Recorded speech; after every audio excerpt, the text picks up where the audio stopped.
Good morning, football fans, and welcome to 3 and Out, right here on IE Sports Radio. Your direct feed for all that is sports. Football is in full freaking bloom. And why do I say that now, as we enter the first day of November? Well, let's just say 2 seasons are played in one season, am I right? Now, I know I'm a little premature with every season, but I will tell you, high school is coming down to its end, and well, we are here, guys.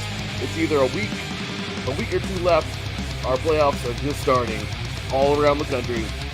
And last night, we had, I don't even know what to call this. It's an upset, but it's not. But it's an upset, but it's not. And well, we'll be talking about who we feel, honestly. And again, you'll get this in a little bit, but honestly, who is number one? We'll talk about that. Also, we are getting into the end of the junior college regular season. Super excited for that, man. Will some of these teams make that last chance effort in the 3C2A and in the NJCAA? We will find out. Coming up, talking some D3 football today as well. Hey, that playoff is getting real close too. These teams getting to their end, and again, will it be that matchup that we are all feeling? Mount Union and North Central. Again, for another week, these guys look to dominate. In Division 2, again, we had the game that was of all games last week.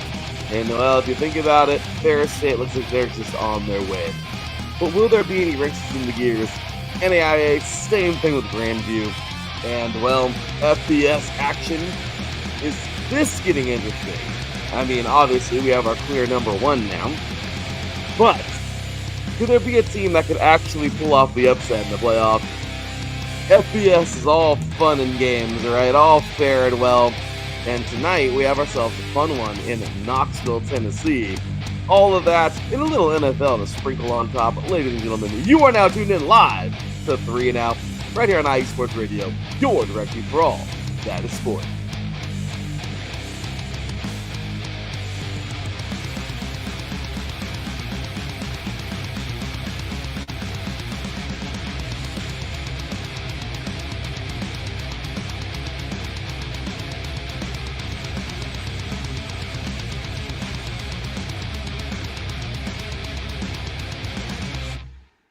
Welcome, football fans. How's everyone doing out there today? Hopefully doing great.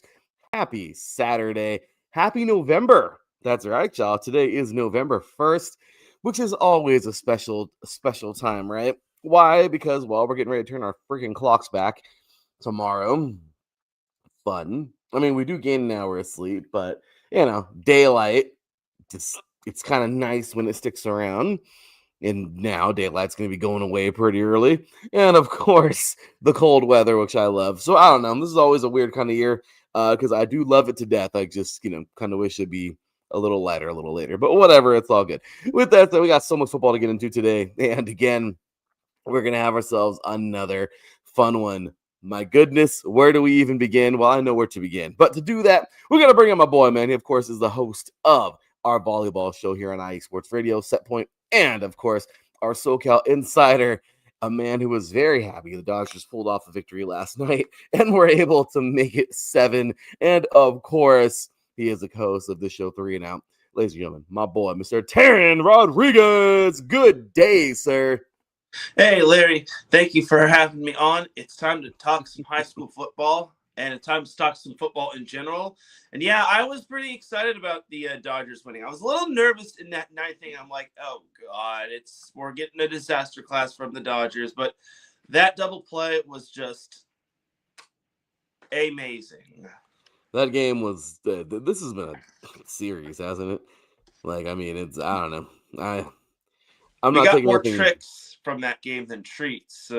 Yeah, that's for sure. Not saying anything bad about the Blue Jays. Just I thought the Dodgers would be a little better here, but it goes to show you it's changing of the guard sometimes. And honestly, Toronto's bringing it, man. So these guys, if they win it, congratulations, because they freaking earned it every single. They earned the crap out of it. But if the Dodgers win it, hey, it just goes to show you their resilience, and it goes to show you that, hey, they earned it. So Game 7, man, this is always fun. Repeating is no easy feat in the MLB. Hardly anyone's ever done it, so it's pretty crazy. So, well, Teran, as you know, we're going to let them boys on Monday, of course, our baseball show, bases loaded, with Mr. Mike, Pat, and Ricky Kiesler talking Bullpen about bulletin. what's that? A bullpen bulletin. Yep, our bullpen bulletin. That's right. Sorry. Oh, good. Brought up our old show there. There's the topic I'm trying to get to because, oh my gosh. But before we even do that one, Teran, we got a little bit of kind of funny. We're gonna really go in order this week. And I'm just going to kind of throw a few things out there because they were played, and I'm not going to slight them because I always feel like I slight them, Teran. So I'm going to not slight them this week, just a little tad bit, and get a little FBS to start things off. Why, Teran? Because they truly do start us off during the week. Not that they're, sad to say this, not that they're super important, but we got to throw it out there because, well, they are being played and they're good games, and I've enjoyed a few of them, so I can't be, I'm not going to be all weird. I'm gotta show them some love. So on Tuesday this week, Teran, we had some Tuesday. We've been having Tuesday football for a while now. We had Kennesaw State knocking off UTEP 33-20. Pretty solid game there. Chase Belker, I believe Belcher, 113 yards on the ground. Good for him. We have James Madison destroying Texas State, man. Poor Bobcats, 52-20. And just what a great job by James Madison. Again, he's a team that is not scared to go up in divisions, and this team has been doing it. So very proud of them. Mr. Alonzo Barnett III, or Alonzo Barnett III, 260 yards through the air. Good job for him. We have Wednesday's football. We had Jacksonville State defeating Mid-Tennessee State 24-21. Very good game in there. We had three over the century mark in this one. That's crazy. Nicholas Vadiato, I believe, Cam Cook, and DeAndre Johnson. How about that? Vadiato, 235 yards through the air. Cam Cook, 105 on the ground, and DeAndre Johnson, 131 on through the air receiving. FAU and Missouri State. Missouri State is really, really coming into their own, man. 28-21. They got another victory here, and awesome job here. We had two guys over the century mark.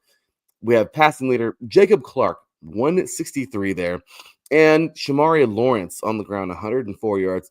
Moving on to Thursday, we have here Coastal Carolina defeating Marshall, 44-27. Great job by them. Samari, the guy, the dude to talk about right now, Samari Collier, 196 yards through the air. Also, Antoine Roberts, 134 on the ground. And also on Thursday night, other than the NFL game, all right, we had some Thursday night football in college. We had UTSA defeating Tulane, 48-26. Great job here. Owen McCown, 370 yards through the air. Dude was amazing. And of course, his receivers got to get some right too, right? David Amador the second, 113 yards receiving. And then on to Friday's games. Yesterday we had a couple of them. Memphis defeating Rice 38-14. Brandon Lewis, man, 225 yards passing. We had North Carolina actually get a victory. Just kidding. They defeated Syracuse, which is really weird. North Carolina is losing to these weird teams and then they beat Syracuse. Okay, I guess maybe they finally bloom, late bloomers. I don't know, but UNC gets a victory here, 27-10. On the road too, which is pretty impressive. We have here Gio Lopez getting a 216 yards through the air in Damon June, 101 yards rushing, and then to end this whole thing off, La Tech defeating Sam Houston State 55-14. Blake Baker 221 yards throwing, and of course Elijah Green. He's been solid, 191 yards rushing. Teran, any thoughts on any of these games? Well, if you remember last week from what Memphis did against Tulane, they wound up pulling off that upset. So it's no surprise that they would take down Rice. This Memphis team, they took down South Florida, but they have Tulane next week, and that's going to be a nationally televised game. But yeah, Memphis, I think, is starting to come into their own. They're playing some great football as of late. I think this is a team that is playing great as of late, and that's huge for them just because if they win their conference, heck, maybe they could probably do what Boise State did and whatnot. So I think that was a nice win right there. You mentioned Missouri State taking down FIU. That was a nice little barn burner right there. And Mm-hmm. Jacksonville State took down Middle Tennessee in a close one. Jacksonville State had to really turn on in the fourth quarter, but Oh, they were yeah. able to do so. North Carolina's win over Syracuse. That's actually the first win of ACC play under Bill Oh. Belichick. So it took North Carolina a while, but man, they finally got it their first ACC win. So a nice little job from them. Isn't that something, Darren? Crazy, right? I mean, you gotta love this. Good old Belichick, man. I mean, stepping into a completely uncharted territory for him. I mean, still football, but college, and obviously a team that's not completely built up by him. But he's making it do, making with do, right? And he's making it happen. Got a victory there over Syracuse. So good job for him. Darren, we're gonna move forward, man, into the NFL. Obviously, Thursday night football. Again, I like chronological order. I like it. So we're gonna move on in to good old Thursday night football. And Taryn, this was a game that I mean, it's time. It's time, Miami. Please, if you have any decency and any respect for your fans at all, clean house. I know they did get rid of Greer, as Josh Ritter reported to that Yep. in his short for us here on TikTok. But I will say, Taryn, it was just crazy. Lamar Jackson came back with a vengeance. Dude was injured, but came back and threw 4 touchdowns. Led the Ravens to a dominant 28-6 victory over the Dolphins on Thursday Night Football. It's like the Dolphins weren't even there, man. I mean, I was watching the game was on. The game was on. We were eating dinner and I was paying attention to it, but every time I glance over, was there something bad happening to the Dolphins, something good happening for the Ravens? I mean, it was crazy, man. Baltimore's offense just went ahead and put on a clinic, and Miami just they had no answers, man. So yeah, bad game. Another, I mean, Thursday nights have been weird. This one though was not going to be added to that weirdness because my Baltimore was coming to destroy them, and they did exactly that. So Baltimore, I don't know, are we seeing a little bit of a surge here, or is it just hey, calm down? They played the Dolphins, and as for the Dolphins. Apparently, they announced via Josh Ritter here at iSports Radio they're going to keep Mike McDaniel for a while. I guess till the end of the season. I don't know, but what I do know is that they're terrible, dude. They're terrible. I mean, I'm a Raider fan, and terrible recognizes terrible, and boy, they're terrible. So I don't know what anything else to say about this. I just know that I don't know. Dolphins need to do something, man, because it's not working. And Baltimore, maybe this was the I don't know. Maybe this was the little positivity they needed to come back and roar because Pittsburgh's having a little bit of issues. I mean, maybe not. I don't know. They're good, but the Ravens, man. I mean, I don't know. Can they come back in the season? You know, and retake that AFC North crown. What do you think? Yeah, I think Baltimore getting Lamar Jackson back was huge, and he really showed it. I think for the Dolphins, they pretty much got to blow it up. And yeah, you mentioned it best. They got rid of Chris Greer after a long tenure with them. And soon Mike McDaniel is going to be on that chopping block. But this win was big for the Baltimore Ravens just because you mentioned it best. The Steelers have a little bit of a tough gauntlet. They have Indianapolis this week, and they have the Chargers on Sunday Night Football. That's going to be a tough one. So Oof. don't look now, but if the Ravens do get some help from the Steelers' opponents, they could be one game back of the division lead, and they're already neck and neck with Cincinnati, who has a tough Chicago team, which Cincinnati is going through their own troubles as it is. Yeah. So I think for the Ravens, they could be licking their chops and thinking we could be back in this division race sooner rather than later. And also, Derrick Henry had himself a legacy game. He had 119 rushing yards. Oof. The Ravens didn't turn it over, whereas the Dolphins, they turned it over 3 times. So another Thursday night football game where it wasn't a tight score, a tight affair. But then again, it wasn't a divisional matchup, which I think next week, correct me if I'm wrong, Larry, I think Broncos and Raiders face one another. All right, well, that's going to do it for today's show, Teran. We're going to go ahead and cue the music. We're out of here. Goodbye, everybody. Have a great day. Just kidding. Yeah, Teran, I don't want to talk about that. I know Teran's closing the door. Look, I mean, it's over. Yeah, I just, yeah. Raiders will have a funeral next week for them. They'll probably get killed, and I'm going to not want to watch the game. I'm very angry that we're playing on Thursday. I know every team has to play on Thursday Night Football, but I'm mad that we have to. But yeah, so if you have anything to do next week, like anything, do that. Do that. Because just like this game, you're not going to get a good football game next Thursday because, any Raider game right now is horrible. There's going to be no excitement, no nothing. So, yes, next week's going to suck. But at least I think hopefully after that we have Thanksgiving coming up. So I have lots of good things to take care of, to enjoy with Thursday Night Football coming down the stretch of the season. But for damn sure, don't watch next week. Anyway, but with that said, yeah, Teran, the Ravens just dominated, did their thing. They look good, and that's the way the cookie crumbles for those guys. As for the Dolphins, there just needs to be some changes. I don't know how McDaniel's on the dang chopping block now. Like I don't understand. They suck. They're bad. They're bad, and I feel bad for them. I really do. I just poor Dolphins, man. I feel bad for their fans. But moving forward, Teran, let's go ahead and jump on into the topic I've been dying to get into since we started this dang show. All right, Teran, high school football. We're gonna just continue on with our top 25 deal, but at the very top of the top 25, well, here we go. Max Prep Top 25, man. Last night we had the game of the week, usually the game of the country. Unfortunately, Modern Day's had some trouble in the last couple of years. Sorry, in the last couple of games, or this season really, and they've been knocked off a little bit. Being weird seeing them a little further back. And last night they played their arch nemesis, St. John Bosco. Well, when it comes to that game, it was amazing. It was a great game. It was truly a classic. Okay, very, very good football game. But unfortunately, and I say this so I don't mean to say it in such a bad way, but I'm so SoCal biased. I'm sorry, especially with this because I'm so proud to have these two schools down here in SoCal, Modern Day and St. John Bosco.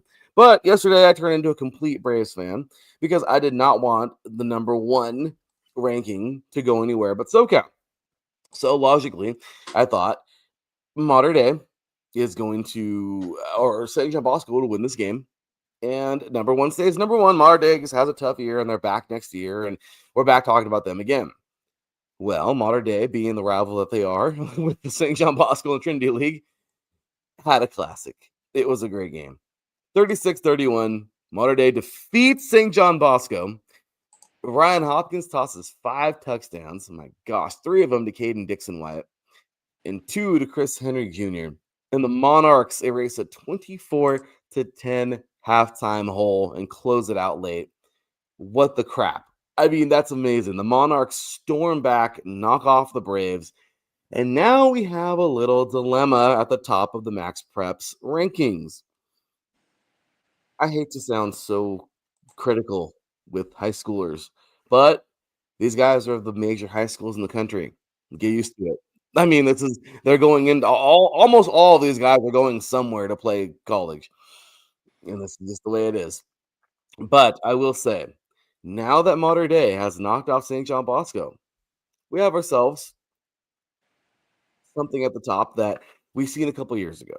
Modern Day lost, and Bishop Gorman, who played pretty much nobody super good, took number one. Shaman and Madonna played a few good teams, but somehow, some way, since Bishop Gorman's record was better than both of theirs, they ended up winning the national championship.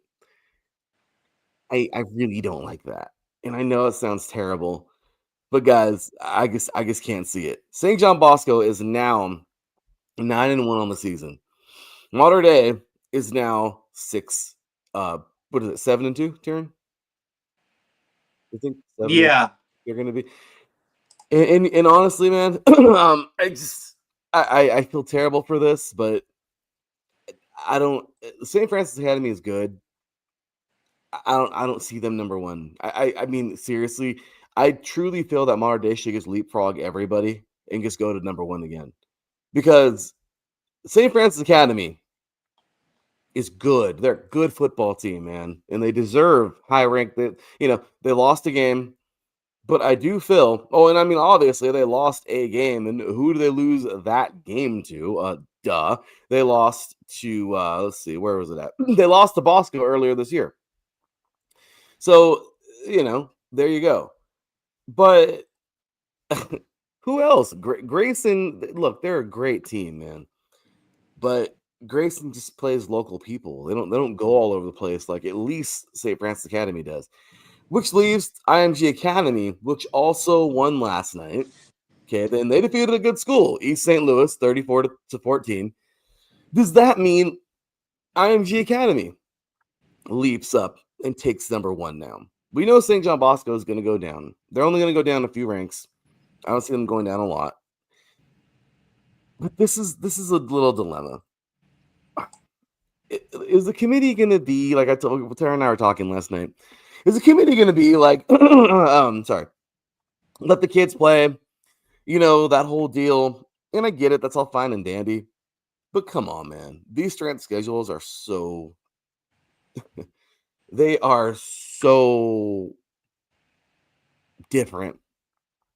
I mean, like I was telling last night, telling Teran last night, we were having a conversation about this, and I will just kind of run through everything. I'll actually read the conversation between him and I, but like I said, I just don't see it. Looks like St. Francis Academy schedule. Okay, look at them. Look at IMG Academy. Look at Grayson. They really don't have anybody truly high up there. And I don't know. I just feel like nobody should really move around too much except for these two teams. If Mater Dei just beat St. John Bosco and Bosco already has beat St. Francis, then the national hierarchy based on actual football should look like this. Mater Dei, okay, they earned it because they beat the number 1. And Mater Dei is, just, I believe they're better than everybody else that there's behind. Right now, it's just rankings because of losses. That's all. But who have they played? Who did they lose to? Okay, St. John Bosco, 1 loss, and they lost to the only other team in the country that's on their level. IMG Academy, they're undefeated, but the schedule's just not there. I don't see. Yes, you have East St. Louis and all that, but you're not playing the Trinity League. You're not playing these games. St. Francis Academy, as I said, they need to improve, or they need to prove it versus IMG because they'll be playing them next week. And then Grayson, they're a great team, but there's no true national tests there. So when you look at it, IMG and St. Francis are brands. Okay, they're not, in my opinion, they're not battle-tested champions just yet. They need more. I mean, play Trinity League. I mean, you know what I mean? Like, get in there, play these top teams, make a schedule of all these top 10 teams.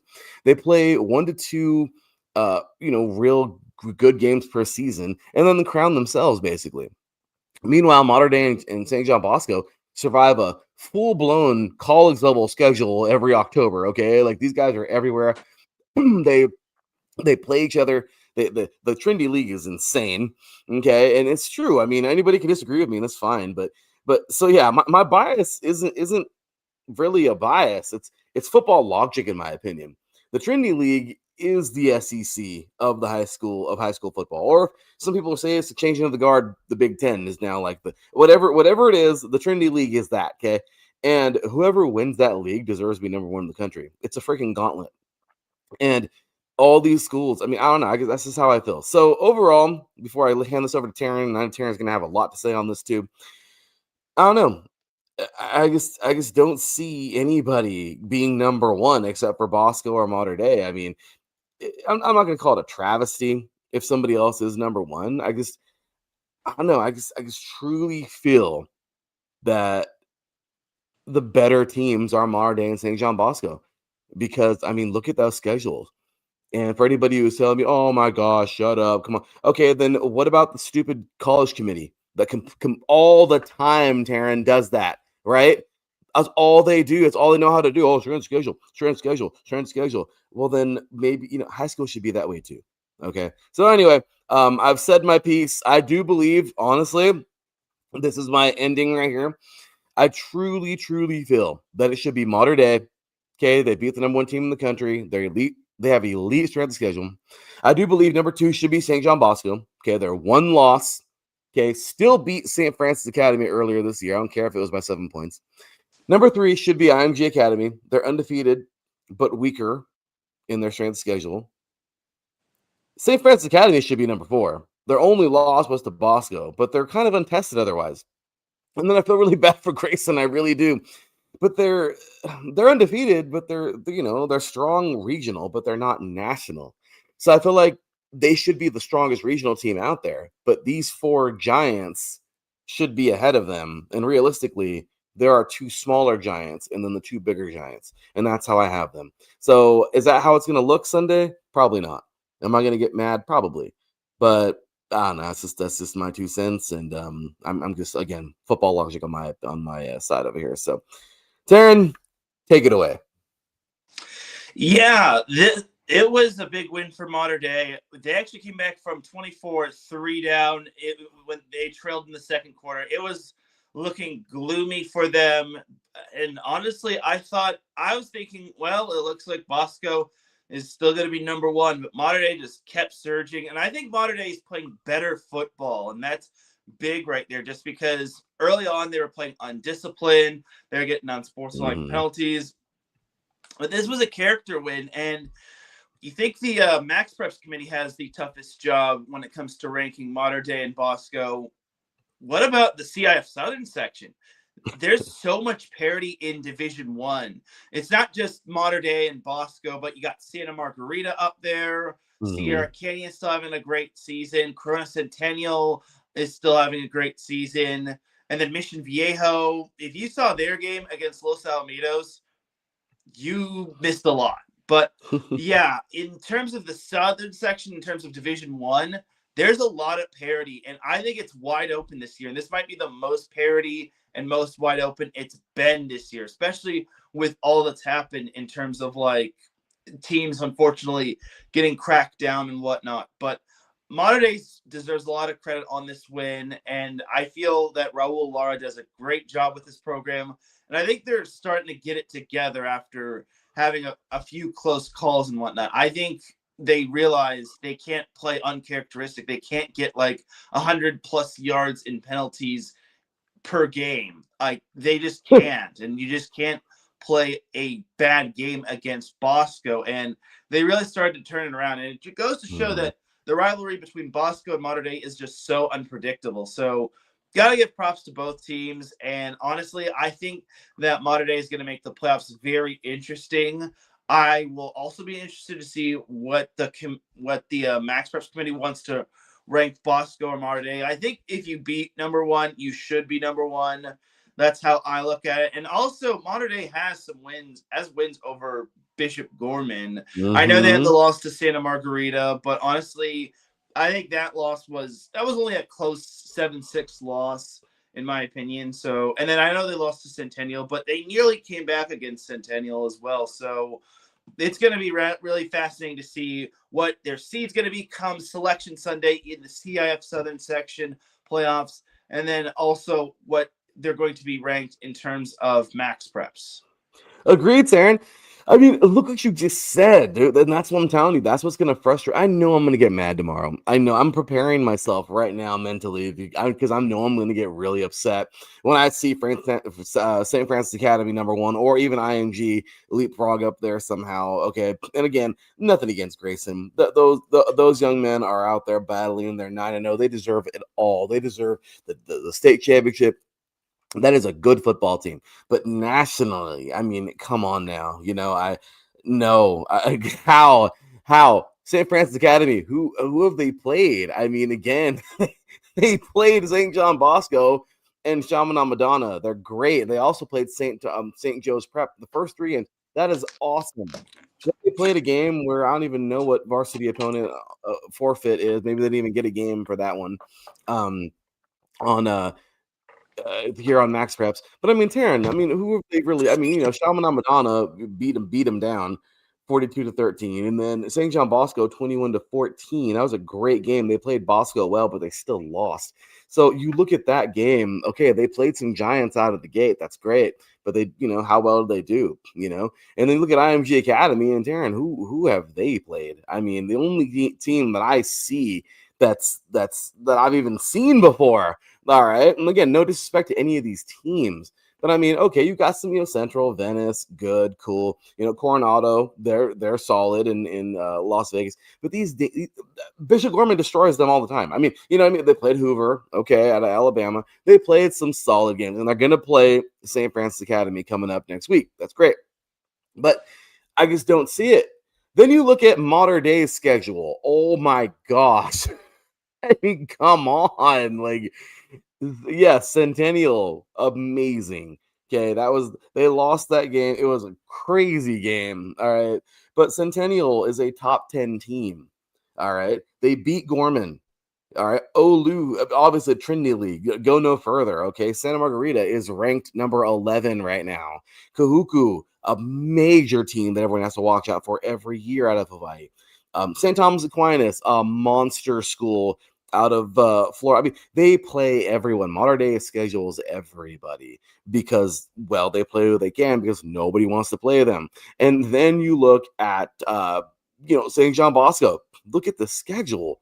I mean, obviously Trinity League, but you look at the schedule this year, and okay, it's not a Mater Dei schedule, but my gosh, it's still really good. Manatee, solid. Eastwood, but I guess maybe both of those games. St. Francis Academy, cool. Junipero Serra, a number one team up north all the time. Okay, St. Louis, they played them out of Hawaii. I mean, so overall, they don't have St. John Bosco, and I will say it, they did not play a hard schedule like Mater Dei. It's still really good, but it's not like Mater Dei. So for someone to tell me that Mater Dei deserves to be anything but number one right now, especially after beating number one and their schedule is so nasty, and Centennial they lost to, they're currently number 5. They beat number 6 Gorman, who's up there. Well, currently number 6 Gorman. They lost to Santa Margarita, who's currently number 11, and then they beat 14 St. Thomas Aquinas. Okay, I mean, Teran, I mean, I don't know. I guess I can't help it. Like they are. This has to be number one. There's no way. There's no way. I know they're not going to be somehow, but logically, just if Mater Dei is not number one, you're telling me that 3 plus 3 isn't 6. I mean, you know what I mean? Like, I'm sorry. Like, I don't see it. I just don't see it. Am I wrong for all of this?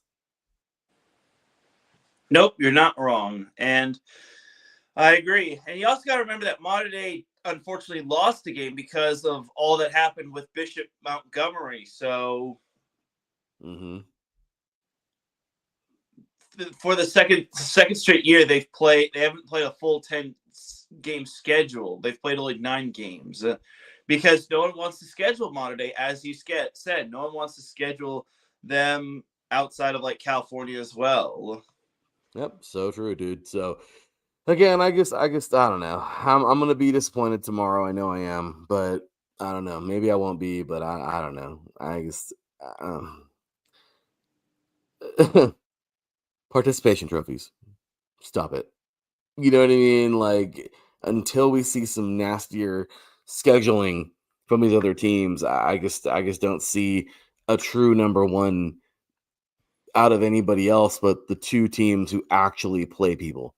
And again, Bosco, it wasn't like their schedule was super hard. It's not. It was harder than the others, I'll tell you that, but it's not as hard as Mater Dei's. So I don't know. I'm just saying. I mean, Bosco does play people, but and it was hard. I'm sorry, like I got mixed up there.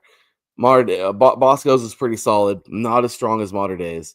Mater Dei has the nasty schedule, but both of them have the Trinity League. I mean, I'm just saying those need to be 1 and 2 all day long until the other ones start playing bigger, better opponents. I don't know. I just don't see it. So anyway, we'll see. But all right, Teran, let's go ahead and roll through a lot of these top 25s here, and just kind of get these going and moving through the top 25. So alrighty, well, a couple games that I just want to note really fast. Man, I mean, there were some good ones yesterday. Obviously, Grayson they knock off. They get a good game over here over Archer, 24-21. Man, defense sets the tone. These guys get it going.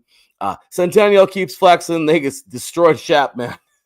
Poor Chaparral. Huskies puts a 60 burger on these guys, man. 60-29. Just, I don't know, crazy, man. Dominic Catalano, Dean Gibson, these guys they're unreal in Corona, man. So good job to these guys. Sierra Canyon gets a big win over Loyola, man. The Trailblazers are now 10-0, 52-3 over Loyola, just dominating.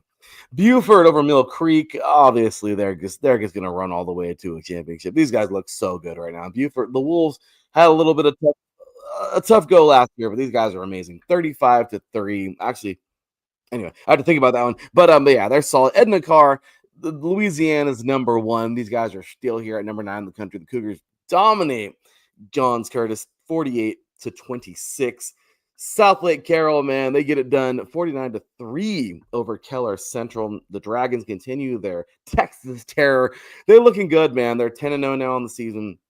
Santa Margarita rolls past J. Sarah Catholic 41-14. Trinity League team here. Dash Fafita and Ryan Carpenter lead the Eagles to a Trinity League win, man. They're 7-3 now. Carrollton over Douglas County, man. This is a nice game here. Trojans get it done 55-22. 4 touchdowns from running back Cameron Wood. Remember that name, guys. Freshman quarterback CJ Cipher, also 2 more touchdowns. 10-0 Carrollton. We have St. Thomas Aquinas and Chaminade. This was the Max Preps game of the week. This was a great game. The Raiders defeated Chaminade, which was nuts, man. 27-21 in a thriller. Johnny DeSalvatore nails 2 fourth-quarter field goals to seal it. Great stuff there. DeMatha over Gonzaga. And yeah, there is a high school named Gonzaga. 42-14, 9-0 now for DeMatha. The Stags are looking good. Quarterback Tristan Sabb and running back Joshua Parker continue their clutch play heading into the postseason. Grimsley, hey, remember those guys?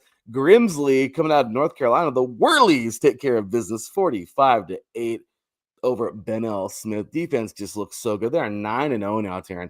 Up north, number 18, De La Salle takes care of California High School in San Ramon. They look good, man. The Spartans crush California High School 52-14. NorCal dominance continues for these guys. Bixby, remember that team from Oklahoma? Yeah, they look good, man. 79-15. These guys have put up so many freaking points this year. This is destroying Deer Creek. The Spartans, that offense is unstoppable. They're now 8-0, just cruising through Oklahoma. We have number 20 Hamilton over Cesar Chavez. This is a big game for the Huskies, man. 63-0. They're 9-0 now in the season. Arizona's top team for sure right now. These guys look good. Cass Tech still floating around those what do you call it? Early 20s, if you will. Those high 20s. Technicians dominate Northville 46-3 behind 4 touchdowns from Donald Tabern II and also from Corey Sadler Jr. We have Baylor in Tennessee. They knocked off Knoxville Catholic 49-28. 3 touchdowns from David Gabriel Georges and 2 passing scores from Briggs Cherry. And of course, to end things off here, number 25 Don Bosco Prep knocking off St. Peter's Prep. The Ironmen top St. Peter's Prep 31-6 behind a dominant rushing attack, man. Stout defense.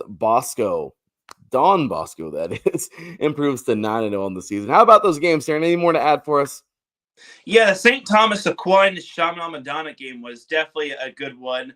St. Thomas Aquinas had to come up big in the fourth quarter, but they were able to do so. Something about Corona Centennial, all their wins have come when they've scored 40 or more points. Ooh. And their lone loss, that was when they scored less than 40 points. So if you want to beat Corona Centennial, hold them to under 40 points. But the Huskies just keep it rolling. It's going to be interesting to see where they end up in terms of the playoffs. Will they be the 1 seed? Will they be the 2 seed? Could they be the 3 seed? I'm really interested to see what their body of work will say about their seeding come playoff time. Oh, you and me both. That'll be fun. That will definitely be fun. So, all right, Darren, we are 40 minutes in. We're ready to roll on into some junior college. Well, actually, I do want to make note of one game. Mission Viejo, they played Los Alamitos in a high-scoring affair. If you are not a fan of no defense, then this is not your game. Or well, if you're not a fan of no defense, then this isn't your game. But Mission Viejo put up video game numbers against Los Alamitos. It was a 76-49 win over the Griffins. And the final score doesn't indicate how close this actually was, because Los Alamitos was leading through 3 quarters, but then Mission Viejo just erupted for 28 points in the fourth quarter. And this is without Vance Spafford, as I think Vance Spafford is out for the year for Mission Viejo. Luke Fahey had over 500 passing yards, and then Jack Junker of Mission Viejo had over 200 receiving yards. It was just that big of a night for the Diablos. They win the Mission League title for the second straight year. And that league right there is the definition of the SEC in terms of public schools. That's so. I love how that. What do they call that again? The Alpha League, the SEC of public schools. I love that. I love that. That is cool, man. Well, it's the truth, though. It is the truth. Great That's stuff what there, Chad man. Johnson calls it. I agree. That's exactly what it is, man. So great stuff. Exciting, honestly, exciting for this. So we will see how things just kind of trickle down. You're right. I love what you said. I love what you said about good old. Sorry, I got thrown off there with my notes. I love what you said earlier, though, man, about the CIF Southern Section Committee. It's going to be a lot. These guys are going to have a very, very, very full plate this weekend, trying to put all the playoffs together. Oh, and there is an appearance from Blue. She is not interested right now in talking about. She's. Yep, she said it right now too. She's not excited to see who number one's going to be in high school tomorrow. But so, Teran, let's move forward now into the 3C2A, man. This week we have a tie at number one. Can you believe it? Just when you thought Golden West was the outright champions or outright number one in the country, they are not the outright number one. Well, at least in California, Teran, because they are now tied with Ventura. Ventura somehow, some way, because they both have 341 points, which is crazy enough. Both teams, Teran, 8-0. Both teams are tied for number one. How about that, man? That's crazy if you ask me. I mean, Golden West did have a close call against Cerritos. And like I said a few weeks ago or last week, my only concern for them was having that little hangover against Orange Coast, because that was their rivalry game. But Ventura, they came out of nowhere. That is a team I did not expect to be number one, but that's good for them. And it really shows that there's going to be a lot of parity in terms of the 3C2A as well. And it's not just going to be one dominant team. That's so true, man. And it's exciting. So today, of course, so the top 25 is crazy. It is something else, man. We have here the rankings are nuts. Tied for number one, we have Ventura and Golden West. They don't have a number two just because these two are tied. So number 3, Butte. We have number 4, another tie, Mount San Antonio and San Mateo. Wow, that is something, because obviously San Mateo fell. We have number 6, Fullerton, number 7, El Camino, number 8, Diablo Valley, number 9, Saddleback, and number 10, Sequoias. That is the biggest top 10 ever. All right. After that, we have San Francisco, Modesto, Riverside, Southwestern, Cerritos, Fresno, Monterey Peninsula, De Anza, Foothill, and Citrus at number 20. And then the last 5 teams, Victor Valley, Feather River, which is impressive, man. They're 7-0. Moore Park, Allen Hancock, and Santa Monica. Teran, how about this top 25, man? Ooh, you mentioned Allen Hancock as part of that top 25. I didn't know if they're going to be in that top 25, because this week they actually have to forfeit a game, just because I think not enough players and whatnot. So, it sucks. Yeah, that's a bummer right there. And it's funny because weren't they the one that had a close call against Orange Coast, or am I thinking of College of the No, it was College of the Canyons. College of the Canyons. I'm getting my two teams confused because their color is yellow. But anyway, yeah, it's gonna suck for Allen Hancock because they're ranked, but unfortunately they can't play this week just because it's out of their control. So that's gonna really hurt them in terms of the rankings. But Mount San Antonio, I guess enjoy your free getting at your win, I guess. Oh, that's lame. That would have been, yeah, I mean, 4 and Oh, 4. and also the Golden West. I think I know the reason why Golden West is tied for number one, because they probably lost points because of that OCC win. Because OCC's winless, and that's going to weigh down anyone's strength of schedule. So I kind of see why the committee decided to lump Ventura right toward them. So because I'm seeing Ventura's schedule right here. They don't. They played Palomar. They won. Fullerton won in a close one. Bakersfield close one. Moore Park close win. And then Santa Barbara, Allen, Hancock, Citrus, and Santa Ana all were just blowout wins. Isn't that something? Like, wow, man, that's freaking nuts. Well, big ups to to Mount San Antonio getting a free win today. That Yep. sucks. That sucks. But Ventura no, and Mount Sac will face each other next week, though, so that's going to be a fun one, and it's going to be interesting just because Mount Sac won't have had that game under their belt. They're going to be so there might be a little rust for them. So we'll have to see, and that's a long drive from Walnut all the way down to Ventura County. yeah, So that is way up there. That's going north, man. That's way up there. So no, agreed, man. Crazy stuff though that happens. But yeah, it should be a fun game next week, especially at the end of the week here. So all right, or the end of the season. But Teran, here we go, man. Getting into a few of these for today. Golden West and College of the Canyon today. That's gonna be fun. Unbeaten Rustlers put perfection on the line as the Cougars come to Huntington Beach hungry for a statement win. This is a big, big, big game today. Number 3, Butte and Redwoods. That's just going to be a clunker. I'm just going to go over the good ones. please San do. Mateo. What's that? Please do. Yeah, San Mateo's just going to get it done. We know they're going to get it done over San Jose. Mount San Antonio got a free game today here. But the big ones, man, number 6, Fullerton, and number 15, Cerritos. Oh, yes, a classic college showdown. The Hornets travel to face surging Falcons in a game loaded with playoff positioning implications for sure. Number 7, El Camino versus number 13, Riverside. Okay, this is going to be fun. Feels weird seeing RCC out I of the top know. 10. It is so weird. Elko, man. Oh, this is a rivalry. I know I played in 2 of these games. It is a rivalry beyond belief. It is nasty, ugly. Yeah, this is a nasty one. They're going to be over in Murdoch, actually. I think in Murdoch Stadium. Fun fact: the place where they shot the final game of The Longest Yard with Adam Sandler. Fun, but Nice. yeah. So, so 2 heavyweights collide in Torrance, man.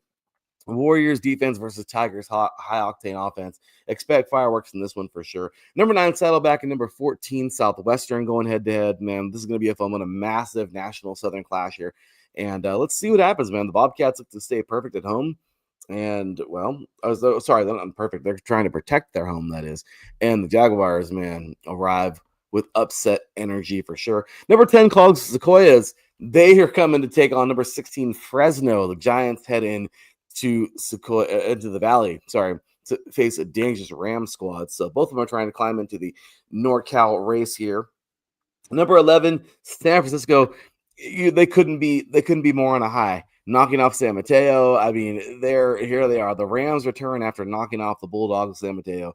And well, Foothill looks actually to slow the momentum. These guys are looking pretty good. They're a silently good team here. But the rest of these games look like a little clunky. I mean, these are all games that should be easily won by the ranked opponent. But with that said, Darren, let's talk about these ranked games. Any of them stand out to you? Well, if Fullerton wants to have any sort of hope of making the playoffs, then they actually have to pretty much run the table from here. I think next week they've got Golden West, and that one's going to be the de facto game. So this Cerritos College game could actually be a trap game per se. And then same can be said for El Camino. If El Camino is kind of the first one out, because I think they only take 2. Still think they take only 2 teams, unless they changed it, unless they changed the format. But either way, it would be Ventura, Golden West, Mount Sac, and then Fullerton as the top 4 teams from from the Southern California region, which means El Camino would be on the outside looking in. So Elko has to pretty much run the table going forward as well, and hope that they get some help along the way. So I think it's going to be that has some big implications. Same can be said for Saddleback. Saddleback will have to be the same way. They got to run the table. So I think, and also same can be said for the NorCal region. I mean, it's Butte, San Mateo, Diablo Valley, and then Sequoias as its top 4 NorCal teams. So San Francisco, Modesto, those teams are basically going to have to throw everything in the kitchen sink if they want to make the college, or if they want to make the 3C2A playoffs. So.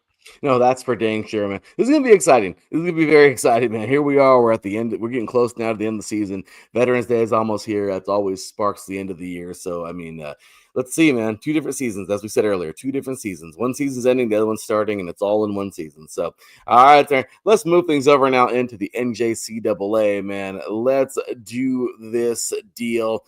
NJCAA, we got ourselves, of course, our rankings. And well, I gotta say, man, I mean, it's same old. I mean, we got what we thought we'd have. I mean, right? I mean, obviously, you've got number 1 at the top, Hutchinson, and that's just the way it's gonna go. I mean, that's it. Hutchinson, they look good. They scored 150 freaking points already on the year. They look good. Iowa Western, they're right there. Tyler JC, Northwest Mississippi, Georgia Military. That is your top 5. Those guys are not going to be moving really anywhere, I don't think. Copia Lincoln, Trinity Valley, Mississippi Gulf Coast, Butler, Navarro, and then, of course, Garden City, Hines, Coffeyville, Iowa Central, and East Mississippi. Overall, Teran, we see what's going on here. I mean, we see that we have our dominance at the top, and they're just going to run away with it, man. I mean, really, if you look at it, I mean, the biggest mover is obviously Butler coming up 4 spots to 9. East Mississippi is back in there. Copia Lincoln moved up 1. Trinity Valley moved up 1. Garden City fell 5, and Coffeyville fell 3. So, I mean, overall, I mean, you look at it and you just say, okay, well, again, we're just kind of getting ready for the playoffs. That's really it. I mean, what else? What more can be said, right? And with that, Teran, let's get into our games for the day, man. Clash in the Jayhawk. Hutchinson, number 1 Hutchinson heads to number 9 Butler in a monster KJCCC matchup. Can the Blue Dragons stay perfect? Is this a game where they may face adversity, or are they just going to continue to roll? The Grizzlies are looking to pull off the upset at home, but I don't know. I just don't know. Number 2 Iowa Western taking on number 11 Garden City. This is just another one here. Iowa Western, they're going to be hosting number 11 Garden City. It's a heavyweight showdown. It is. But again, Iowa Western, they're just strong. So is this going to be a true test, or is this going to just be another game where Iowa Western just puts them in their back pocket and says, put us against Hutchinson in December? I mean, really, what do you say? You have Tyler, they're taking on Navarro today. This is a Texas-sized rivalry, man. Tyler will be taking on this number 10 team. This will be a great game. The Apaches are chasing perfection. The Bulldogs are hunting for the upset. So there you go. Those are really just the major rivalry games here, or the big ranked on ranked. We had a couple Thursday games where, let's see here. Mississippi Gulf Coast, number 8, Mississippi Gulf Coast, they defeated Hines 31-10. Tough go for Hines, man. The Bulldogs, though, they keep their playoff hopes alive going into November. Copia Lincoln gets themselves a nice little victory over at Northeast Mississippi, 34-16. And really, that was I guess there was a fun one here. Number 15, East Mississippi. They win it. This is a 6th straight for these guys with a 50-39 shootout over Holmes College. That's a very good game, actually. Itawamba. No, not Itawamba. Northwest Mississippi knocks off Itawamba, man. But of course, Northwest Mississippi is number 4 in the country. So the Rangers are now 8-1 and look to lock up a top spot here, a top 4 spot. And then, of course, as we already mentioned, man, Navarro and Jace and Tyler is going to be awesome. So, Teran, any thoughts here? Any thoughts on these games or any other games you want to add? So I'm actually a little concerned for Hutchinson as they take on Butler. My big concern is they go on the road and they get a tough game from Butler just because Hutchinson is undefeated. They're number 1, obviously, but Butler, they're a top 10 team. It's probably going to be rocking in the stands. It's going to be a big college atmosphere.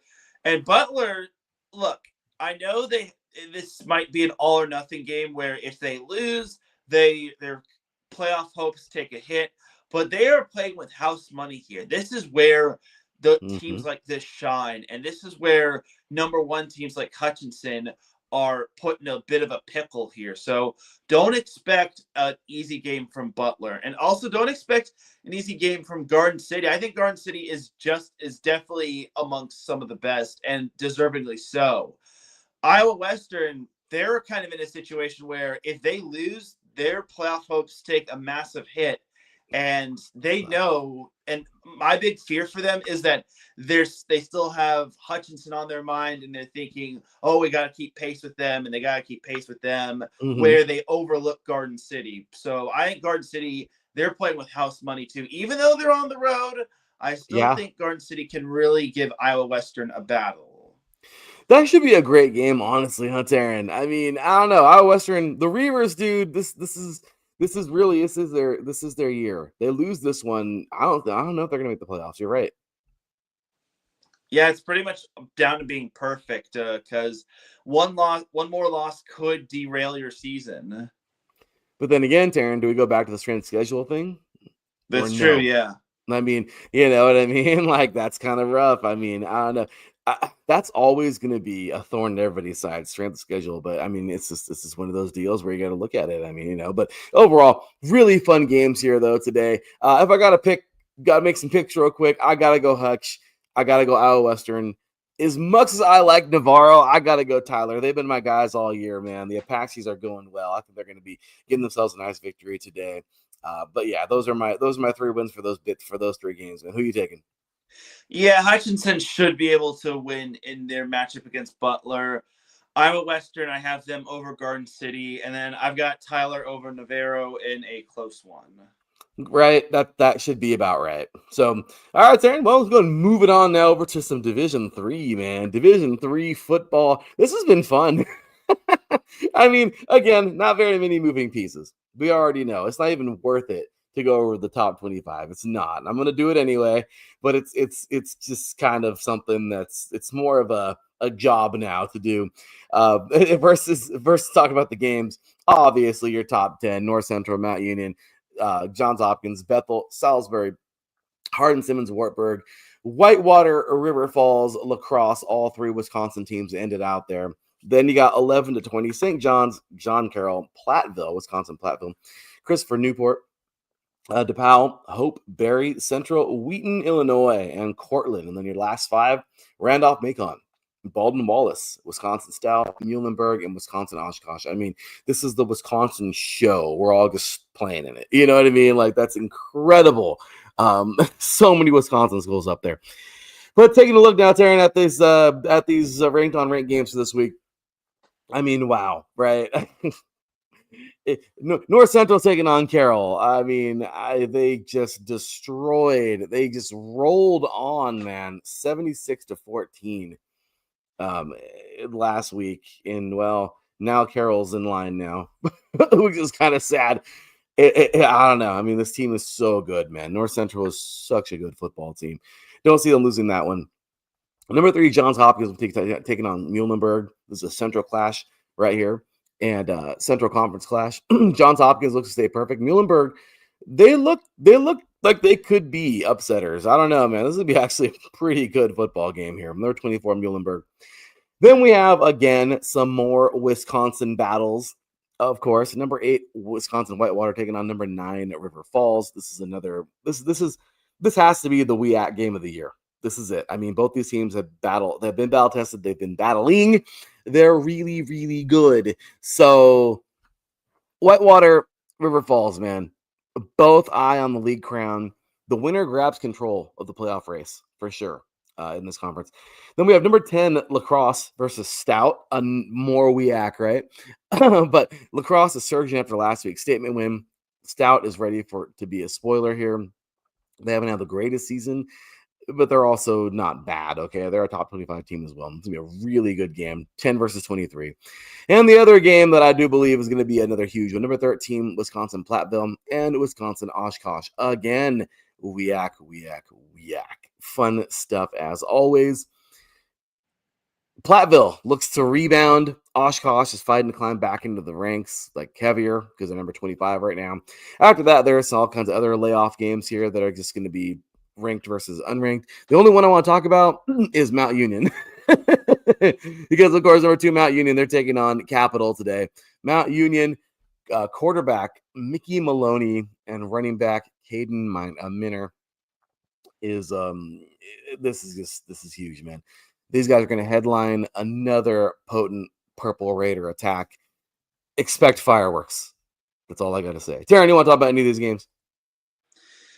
Yeah, it seems like we get the 8 versus 9 matchup when it comes to the Wisconsin schools, and I think that the Wisconsin rankings are always interchangeable. It seems like one team is ranked in the top 10, and then next week another team is ranked in the top 10 and whatnot. I definitely think the Wisconsin Whitewater River Falls matchup is going to be a matchup that's going to live up to the hype, and I wouldn't be surprised if this one was a close one, let alone a low-scoring affair.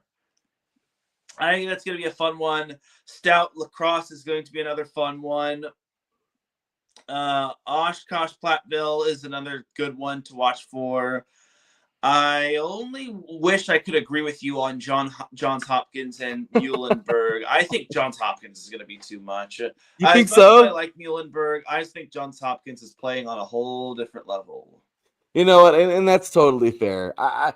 Muhlenberg looks like they could be a team that could come out and give these guys some fits.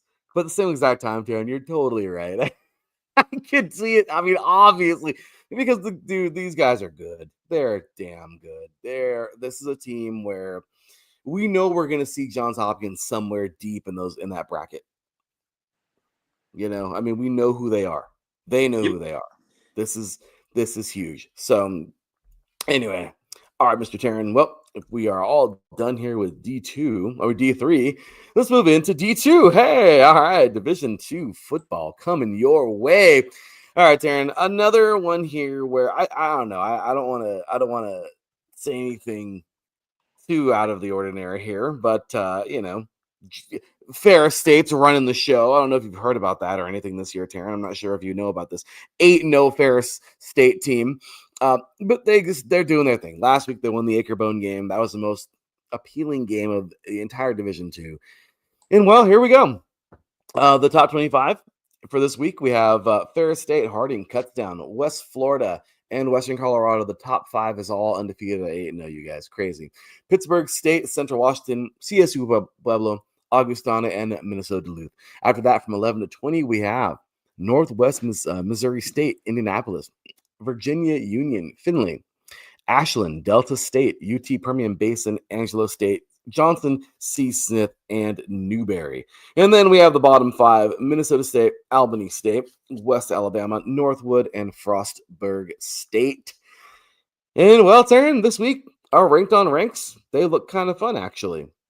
Number 5, Western Colorado taking on number 8, CSU Pueblo. Rocky Mountain Rumble, baby.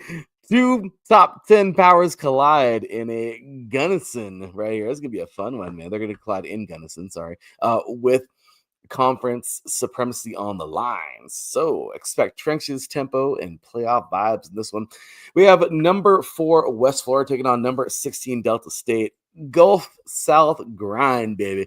The undefeated Argos face the surging Statesmen in a heavy showdown that could shake up November's top 10. And one more I picked out for you, Teran. One more. Tell me if you like it. Number 14, Findlay versus number 24, Northwood. This is a GMAC battle of ranked foes here. The Oilers' high-efficiency offense meets the Timberwolves' breakout defense in a statement game for both. Those are the only games I actually see that are actually worth watching this week or trying to follow. They're ranked on ranked. They look like fun. But first things first, what do you think about those games? And next up, do you have any other games for us that you think could be pretty good? I think those games are going to be really good. And there were a lot of ranked on ranked games last week. So don't be surprised if we kind of got a little bit of a hangover week this week. But I think it's still going to be a great week in terms of NCAA Division II football. I just think that last week we just saw a lot of great matchups like Grand Valley State and Ferris State. That was a great rivalry match. Mm-hmm. And then we also got to see Delta State pulling off a big win. which I think they actually beat the number 17 team last week, and now they're Mm-hmm. 16 this week. So West Florida, Delta State. Let's see if Delta State can build off their win, but let's see if they can also take down West Florida. So, Oof.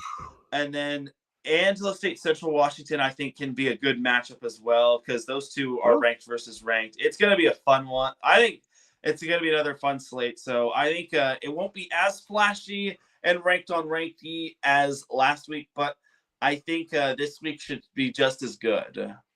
Totally agree. Last week, I think took the cake, man. The anchor bone game is just the game, right? That's the game. That's the game we all love. That's the one right there, you know. And I totally get it. You know, I mean, it's true. We're gonna have these fluctuations where some are really, really good, some weeks are really fun, some weeks are kind of bland. But overall, Terran, this has been a great season in Division Two. Again, I just don't know. I don't see anybody else but Fair State taking that crown this year. But regardless, I don't know. That's why we play. So we'll see. It'll be a lot of fun to get that tournament coming up soon, actually. But here we go into, unless you got anything else, Mr. Taryn, if I stop pressing buttons over here and taking me to the wrong websites. Let's retry that one there. All right, here we go. Let's move it on over now to the NAIA. All right, Aaron. Top 25 has been released. Grandview still at the top. Kaiser still right there. They're both 7-0. Then we have Benedictine 7-1. Friends. Oh, they're looking good at 8-0, man. And Montana Tech at 8-0. Then we have Dort, the little team that could, and they're still getting in number 6 in the country. 7-0. Marion at 7-1. Carroll, Lindsey Wilson, and Morningside, which fell to number 10. But they're back in the win column. And then, of course, we'll go ahead and roll from there. 11-20, Campbellsville, Kentucky. OUAZ, Arizona. Of course, Indiana Wesleyan, Southeastern in Florida, College of Idaho, Georgetown, Kentucky, St. Thomas, Florida, Southwestern, Kansas, William Penn, Iowa, and Montana Western. And then your bottom 5, your last 5 here of the top 25. McPherson out of Kansas, Olivet Nazarene, Illinois, Northwestern Iowa, Evangel, they're back in the mix. Missouri and Texas Wesleyan, 25 at 5-3. So there you are. All right, Aaron. Well, any surprises there for you? Because this looks so similar to me.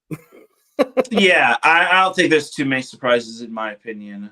Yeah, I guess we're in a very familiar territory with the NAI, a lot like Division Two. That's just what it is, So, all right, let's take a look at the ranked games this week because they should be pretty fun. So, I think we have. Let's see, where is So Friends, man, Friends University is taking on Kansas Wesleyan. This is actually a pretty good game. I don't know why I picked this one. Sorry, that was totally on me. Whoops, wrong game.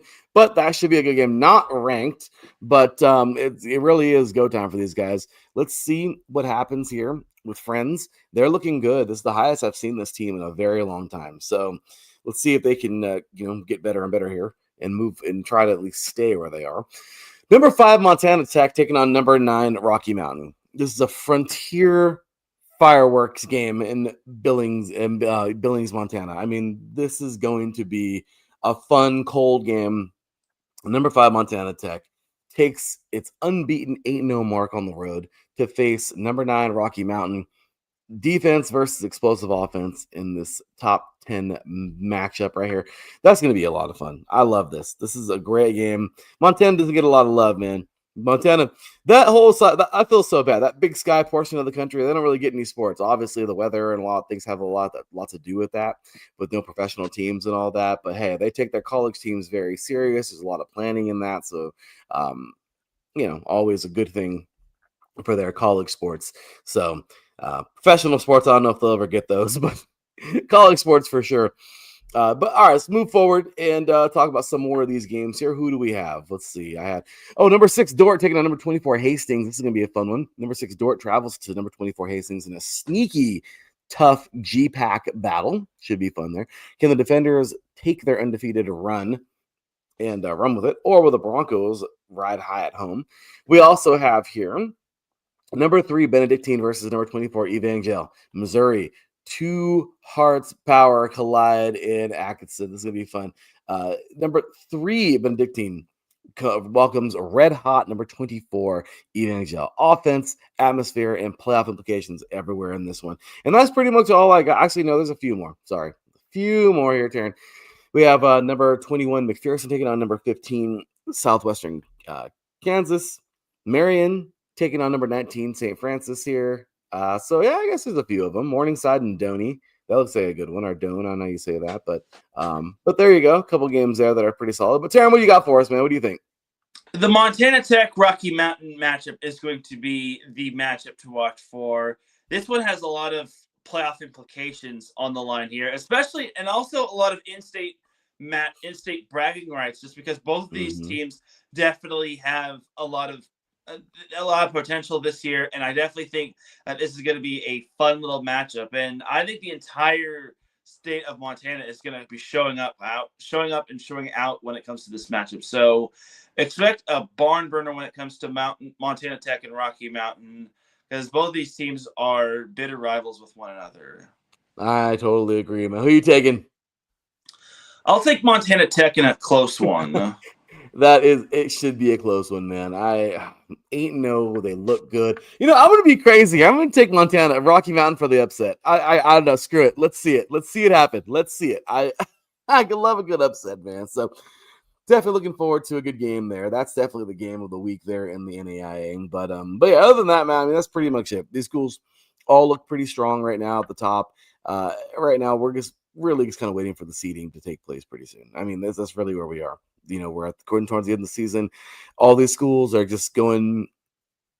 They're kind of just, some of them are putting on the afterburners and just flying off, and others are just keeping pace, getting ready for the playoffs, man. So, alrighty. So, all right, Taryn. Well, there's no more for the NAIA. Let's switch on over to the FCS, man. Talk a little bit about these games. In the FCS, we've seen some things. I mean, what do you do, right? What do you say? North Dakota State, King of the Hill. Cool. I mean, that's it. That's really it. But some of these Ivy League schools, man, like Harvard, all right, or Brown. I don't know. Well, maybe not Brown, but Harvard. Don't look now. These guys are 6-0. Dartmouth, they're 5-1, and they're playing today. That's going to be fun, man. This is Ivy League supremacy on the line. Winner could take the league. That's going to be a fun one to talk about. But I got a little bit ahead of myself. Sorry, but I just, got a little excited there.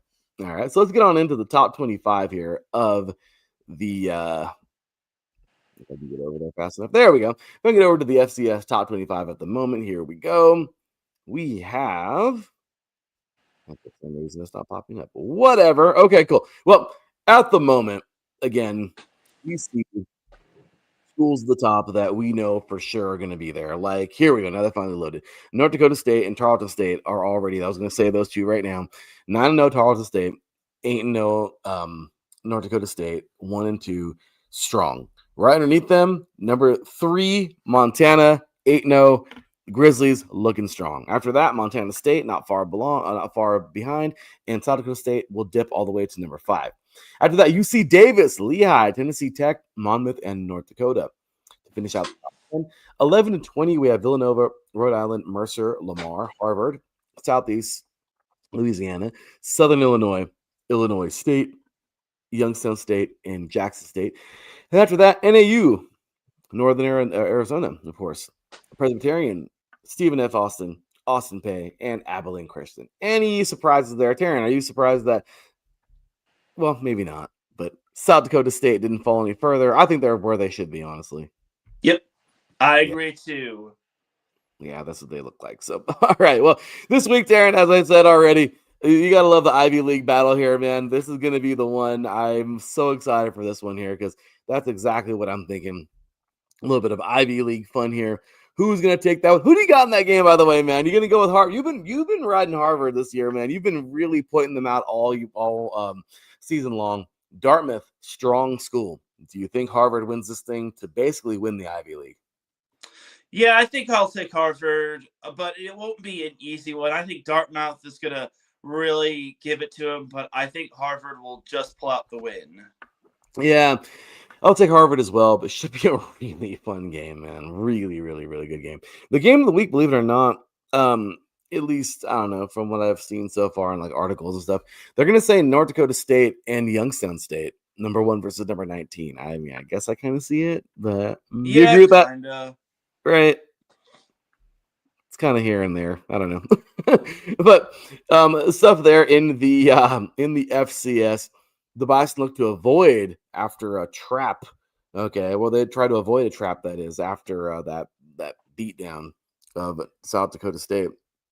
Penguins bring a top 20 resume and a power run game for sure. Also, number 2, Tarleton State at number 9, sorry, 9-0, takes on number 25, Abilene Christian. This is a Lone Star shootout. ACU fighting for survival here, for playoff survival for sure. That should be a fun one. So, yeah, that should be another good game. Other than that, let's take a look here at some of the other goodies. Other than that, we have, let's see, who else do we have that I thought was pretty good? Oh, well, I'll leave UC Davis to you. You've been really getting some good stuff for those guys this year. But you know what, Aaron? That's really it for me, actually. I think that's it. Those are the only games that are truly ranked on ranked appealing. North Dakota State at Youngstown State or not at, I don't know where that is actually. And It's Tarleton good. State North versus Dakota Abilene State's Christian. hosting. They're hosting. Of course they would, right? So there's that. And then, of course, Tarleton The State Fargo and Dome. Abilene Christian. What do you got? Yeah, I got North Dakota State beating Youngstown State, and then Tarleton State should roll past Abilene Christian. Agreed. Anything for us? What about UC Davis? Any of these other crazy schools you follow? Davis is hosting Idaho State. Davis should roll past Idaho State with all due respect. Sac State's going to be interesting against Eastern Washington just because Sac State did kind of make the news in the wrong way. And I want to see what they could do against Eastern Washington if that will distract them. And Eastern Washington is 3-1 in the Big Sky Conference. Their lone loss was to Montana State, which is no shame, and whatnot. So I want to see what Eastern Washington can do this week, though, because their last 3 games are against Montana, which will be a tough one. Northern Colorado, which they should win against, and then Cal Poly, which, with all due respect to Cal Poly, they should win against. But I want to see if Eastern Washington can make the Big Sky Conference interesting this week. And they could. They really could. That's actually a solid matchup right there.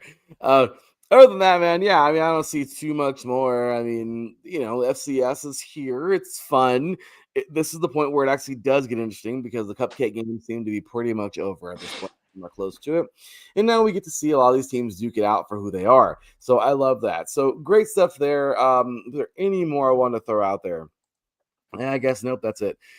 Fun stuff. Actually, North Dakota State or North Dakota and South Dakota, that's a clash. Oh yeah. Yeah, I mean, one's unranked, but number 10 North Dakota travels to South Dakota in a must-win MVFC tilt here. So winner keeps playoff seeding hopes alive. And that's saying a lot because South Dakota's not even ranked right now. So Coyotes and the Fighting Hawks, man, this should be a pretty good game.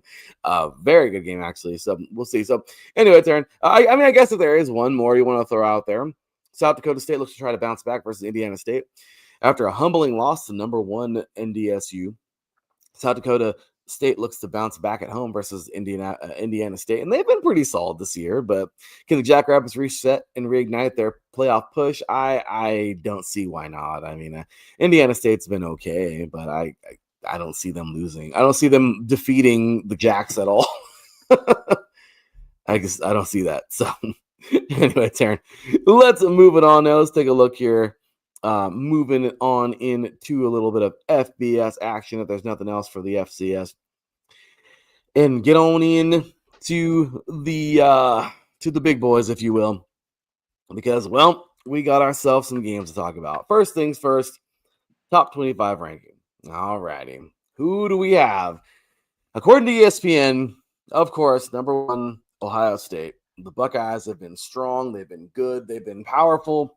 And this is what they've been doing, man. So number one above all right now. Indiana, number two. This is the highest thing Indiana's ever been in their entire being. All right. So crazy. Maybe they've been number one at one point in their lives. I don't know. But 8-0, man. They're doing their thing there. We have Texas A&M 8-0, Alabama 7-1, and Georgia 6-1. After that, we have Oregon, Ole Miss, Georgia Tech, Vanderbilt, and BYU, which is number 10, 8-0. That's crazy, right? But they're doing it.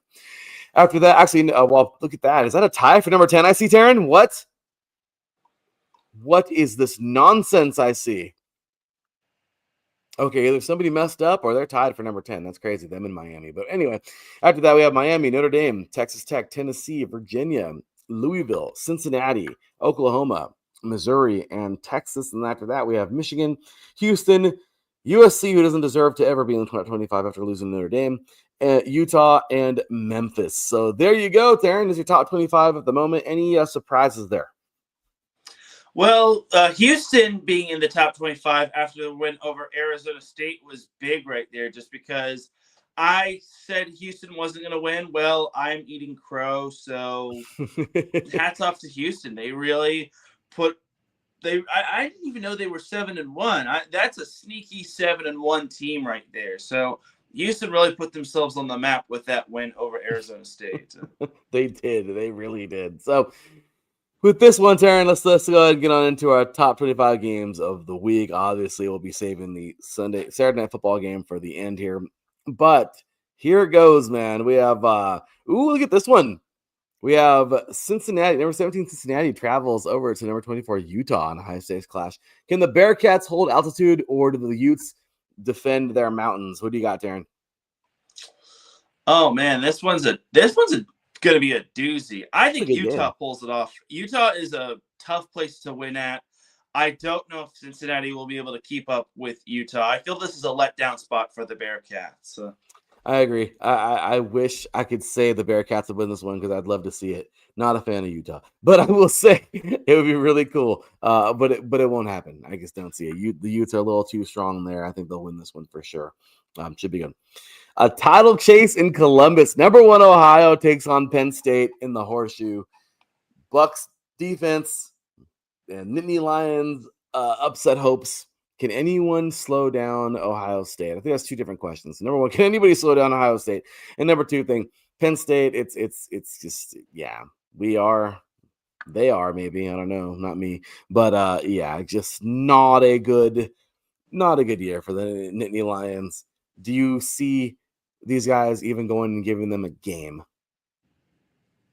Nah, I got Ohio State pulling off the win over Penn State. I just think Penn State is a mess, and they just can't seem to get any traction in the Big Ten.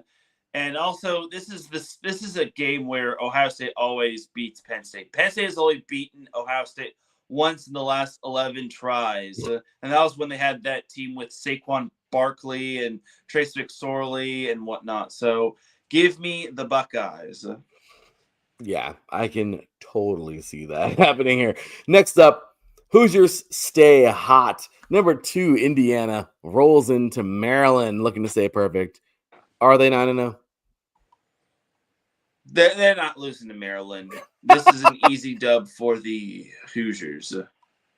Agreed. Number 5, Georgia taking on Florida. Classic SEC battle there in Jacksonville. But do the Dogs, or actually in Gatorville, Dogs hungry to stay in playoff contention? Do the Dogs drop this one? This one's a tricky matchup. I think Georgia pulls it off, but it'll be close. Florida is a fascinating team. I think their record isn't indicative of who they really are. I think Florida actually is a little underrated. But give me Georgia. Yeah, I do feel that Florida has upset potential here, but yeah, give me Georgia. Give me the safe pick, Georgia, for sure. Hotty toddy heat, baby. Oh yeah. Number 7, Ole Miss. South Carolina Rebels are riding a wave after taking down Oklahoma. Can the offense stay sizzling? Yeah, I'm taking Lane Kiffin and the Rebels. You're taking the Kiffins. I'll take the Kiffins too. They look pretty good. Number 6, Oregon hosts Wisconsin looking for dominance in college football playoff style points, really. Ducks want noise, not doubt. These guys are looking good. This is Autzen amplified today. Do the Ducks win this thing? Or do the Badgers actually give them a game and maybe even scare them a little bit? Oregon wins this one. Made you think about that one. Just kidding. Yeah, this is a game where I'm pretty sure, I'm almost positive Oregon wins this thing. But next up we have here Georgia Tech. This is another fun one here. Number 8, Georgia Tech visits NC State. Jackets are closing in on 9-0 with a mix of speed, grit, and swagger. What do you think? Georgia Tech should win this one. I kind of feel this is an interesting spot for Georgia Tech. I think they're on the road in Raleigh. I think NC State will bring it to them, but I think Georgia Tech inches out the win. I agree. Totally agree with that one. Cougars keep climbing. Number 10, BYU aims to stay undefeated and prove they belong in the college football talk. Respect on the rise. Do they win this one? Even though I don't really understand how they're number 10 and how are they honestly ranked. I don't know how they're still undefeated, but yeah, I'll take BYU. Yeah, that wasn't a game. I guess threw that in there because do they play this week? I don't think they play. I That's think what I'm Oregon saying. and Wisconsin played last week because I'm not seeing them on the schedule. What's that? Oh, this week? Yeah. Oh, whoopsies. I swear I'm scrolling. It's not my glasses fogging up. Okay, well then I must have got that one. Sorry, but Okay. yeah, Teran, that was from my Sometimes my nose get a little mixed up here, but yeah, I think I did play last week. So, okay, so with that said, Teran, I mean we got some fun ones here. Obviously, there's some games that aren't even worth talking about. Notre Dame and Boston College, not fun. Some of these games are just kind of Purdue and Michigan. I mean, come on, really. So I mean. For ranked on ranks, I think we got them all. Cincinnati, Utah is going to be really fun. Georgia Tech, can they do it? That's not a ranked on rank, but Ole Miss, obviously, we're taking in this one. Texas Tech, I'm almost positive, even though this one actually looks like a fun game. Texas Tech in Kansas State, I feel like Texas Tech will still win this one. Do you agree? Yeah, I'll take Texas Tech. Kansas State's too fraudulent, in my opinion. I feel Kansas State hasn't proven to me anything. And I know Texas Tech did lose to Arizona State, but Arizona State did have a setback against Houston. So I think the Big 12 has a lot of parity. So give me the Red Raiders. Yeah, Red Raiders all day on this one. And then, of course, Miami and SMU. This is actually a game I wanted to focus on just a little bit because, okay, this one looks fun. Just because the fact, Miami's been actually okay. But SMU, man, they're a team that they can pull stuff out. Like, this team can make it happen. They're not the team you want to play, especially right now in the season. This is a pretty strong football team, man. So, do you think Miami's record is at stake right now, or do you think they'll win this one? Oh man, if there's ever a team that kind of had a fall from grace, it's SMU. I expect Miami to win, but don't be surprised if SMU kind of gives Miami a tough time. I mean, apparently it's supposed to be 60 in Dallas, even though it's supposed to be in the AM. So I think that could play a factor, but I think Miami just pulls it out in the end. Agreed. All righty. And of course, I don't know. Before we get to the big one, Teran, any other ones you want to throw out there?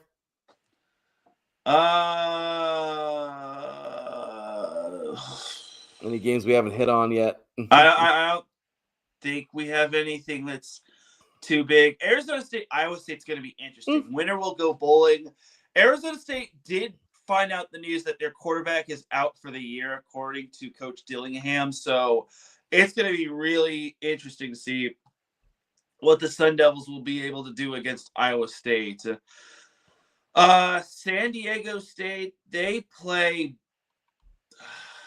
Wyoming, which, I mean, if San Diego State wants to stay perfect, they're gonna have to play to their ability. I think this feels like a trap game, in my opinion, for the Aztecs, because the following week they're at Hawaii, which that one's gonna be that one's going to be a challenge. Like the schedule starts to get really tough going Mm-hmm. going into today because Wyoming's not a bad team. They're hovering around 500.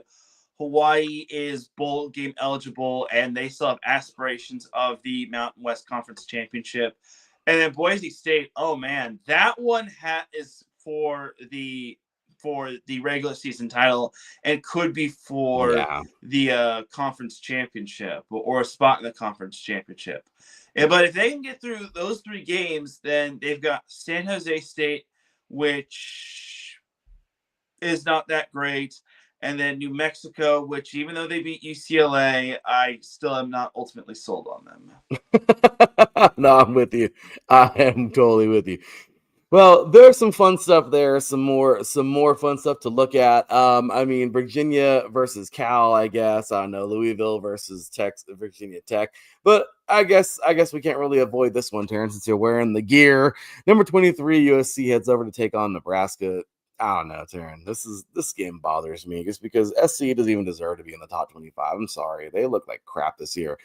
Huskers, they got some solid players, big boys in the trenches, very, decent football team. Big Ten battle here. Fun game, but I don't know, Taryn. Do Trojans win this one? Of all the teams they had to put on the Sunday night or Saturday night slate, they had to put USC on there. It's like there's no other good ones though, just because everything else is pretty much wash, and Notre Dame is playing Boston College. So I guess the producers at NBC said, you know what, USC Nebraska is the most exciting matchup of the Big Ten. So let's put USC on prime time again. The good thing for USC is that they did lose the bye week and they're back to being ranked. But the interesting thing is that they're at Nebraska. It's a blackout game for the Huskers. And you mentioned big boys in the trenches. That's where USC has got to win. And this is pretty much must-win territory for the Trojans if they want to keep their college football playoff hopes alive. Because they could still make it to the Big Ten championship, but they got to run the table, and they would most likely have to beat Ohio State in the championship. But I'm going to take USC. And if USC could put up points on the board faster than Nebraska, then I think USC could win. It's going to be really tough, though, because Nebraska Memorial Coliseum or Memorial Stadium is going to be a very daunting place to win at. But I think Trojans pull it off in a thriller. No, I agree. I hope they do. I really do. I hope the Trojans win this thing. It's just frustrating to see what they've done, what they've played like these last couple of weeks. This is frustrating, but all right, Aaron. Well, we got a few more. I mean, it's Memphis and Rice. Just kidding. We already know Memphis is going to win. I know, but I will say we got ourselves a fun one tonight. Kind of. Look, this is going to be a fun one. Saturday Night Football, game of the week. It's prime time in Knoxville. Number 18, Oklahoma. Number 14, Tennessee. Two programs chasing redemption, really. Two offenses built for fireworks. Nailing into the lights, man. 100,000 people strong. It's going to be a lot of people, man. Let's ride. I'm all for it. The Vols coming here, or the Vols getting ready to do their thing. This team has been full of heartbreaks and upsets, man. So the last 5 years for sure. Boomer Sooner has been up and down and all around. Darren, this is going to be a good football game, man. I really like this one. SEC matchup here. This is just going to be a good one. I think it's going to be a really fun game to watch. Taking a look at some of these stats here, too. I mean, we see, whoopsies, if I can find the dang thing. There we go. Yeah, I mean, we have a very, very good game.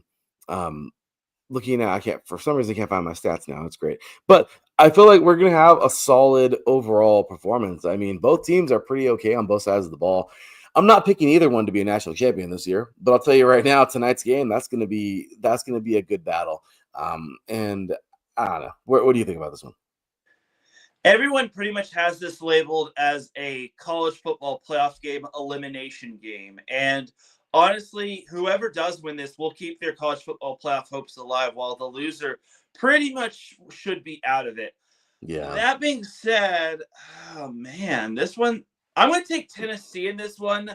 It'll be close, though. I think Tennessee wins a close one. I think Oklahoma is mad after the fact that they lost to Ole Miss. So, but I think the Vols get the job done. Uh, it's crazy. I would in any other world, I would totally go Oklahoma in this game, but I don't know, dude. There's something about this one that's just a little different to me today. It's I think even Tennessee, even ESPN picked Tennessee, I think by 2.5 points. But yeah, man, looking at this, it looks good. I mean, my gosh, Mateer, 17, almost 1,800 yards. Uh, Aguilar has 2,300. I mean, passing. If you look at the rushing, man, Baylock, 400 yards already on the year, 652 for Bishop. Receiving, uh, Satenga has 624. You have Brazil, I believe, with 740. Sacks over Wisely. These defenses are pretty solid. Thomas has 5.5 sacks for Oklahoma. Bailey has 4.5 for Tennessee. This is crazy, man. I mean, total tackles, Carter. This guy's going to be a monster in the NFL. I hope he goes. This guy's going to be really good. 61 tackles there for Tennessee. Lewis 43. Overall, man, these are two. This is going to be a really, really fun game. And you're right, Darren. Both these teams are fighting for this is it for their playoff lives. This is gonna be a really fun game to watch. Definitely gonna have this one on today wherever we are. Looking forward to it. But there you have it. So, Taryn, with that said, man, look at that. We got done in about an hour and a half today. Any Wait, we thoughts? forgot one more matchup, and What's that? that's happening in a little bit. Vanderbilt and Texas. Oh yeah, I guess Vandy and Texas. I thought I said that one earlier, but never mind. Yep, number 9 Vandy, number 20 Texas. Should be a fun game today. Vandy's been upsetting everybody and climbing the ranks. Is the highest that they've ever been. Texas is just fighting for something. I don't know what. Texas is the weirdest football team on the planet. Yeah, Texas almost lost to Mississippi State last week. This is an interesting spot. I mean, Vanderbilt has been red hot, but this is a tough spot on the road against the Longhorns. I'm going to say Vanderbilt wins a close one.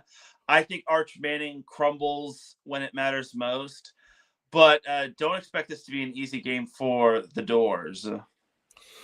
Yeah, I'd like to see. I don't know. You know what? Screw it. I'm gonna go with the Commodores. Screw it. Texas has been so freaking weird this year, to where I gotta go with Texas. I mean, I gotta go with the Vandy boys.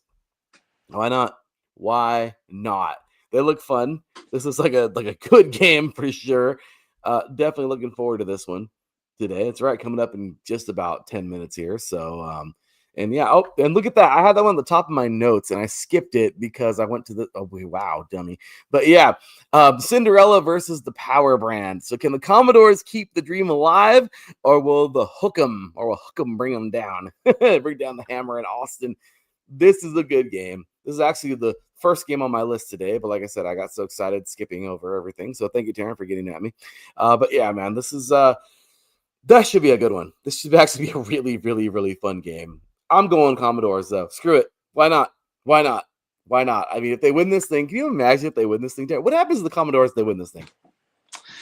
If they win, then they pretty much solidified themselves as a pretty darn good SEC team, because the rest of the schedule gets fairly easy as they've got Auburn, which has been milk toast for the most part.